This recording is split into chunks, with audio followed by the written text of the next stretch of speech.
A large part of how I coach is centered around the idea of self-leadership. That is, coaching yourself, leading your own performance before coaching and leading others. In order to do that, you need to have 4 elements dialed in. The first of which I'm going to touch on today, and that is communication.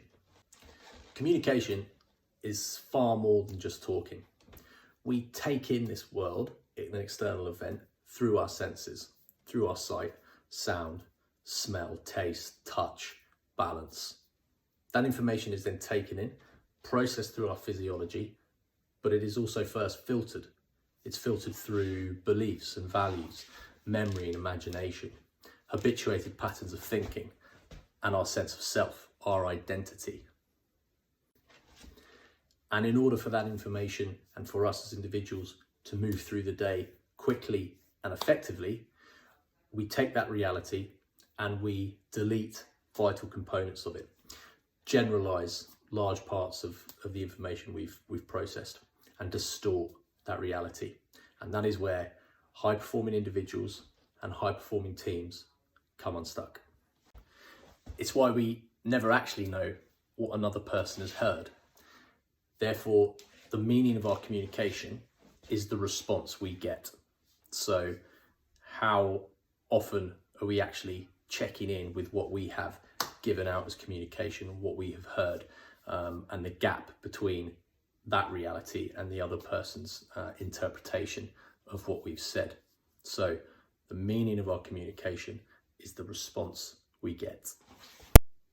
So for coaches or anybody in a high-performing team, whether in motorsport or in business, do we know the person's preferences of how they receive information? Are they visual? Are they auditory? Kinesthetic? Can we pick up and catch the type of language that they use? Communicating to that person how they receive information is a quick way to help establish rapport and break down any resistance that might develop. The next thing to say is that all communication is state-based. That is, I communicate from the state I am in, and you will receive that communication in the state you are in. A state is our physical, mental, and emotional energy.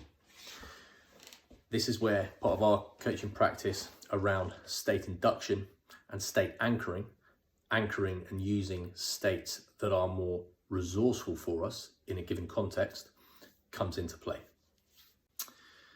In the real world, the challenges we face as coaches and in athletes is either communicating what's true for us in the moment. And it's not a case of, just waiting until everyone is in the perfect state, everyone's energies are all perfectly synced to line, but how can we access, amplify, and apply the state that we need to communicate effectively? And also, how can we evoke and lead someone else's state if they're not in a position or in a state to receive the communication that we're about to exchange? I will certainly need to induce a state of rapport to communicate effectively. I might want to induce states of motivation, states of learning, creativity.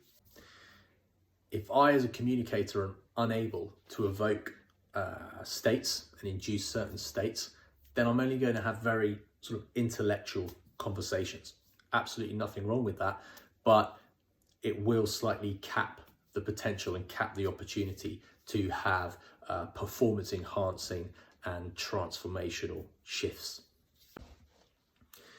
Being able to communicate effectively is a gift and requires daily practice and refinement.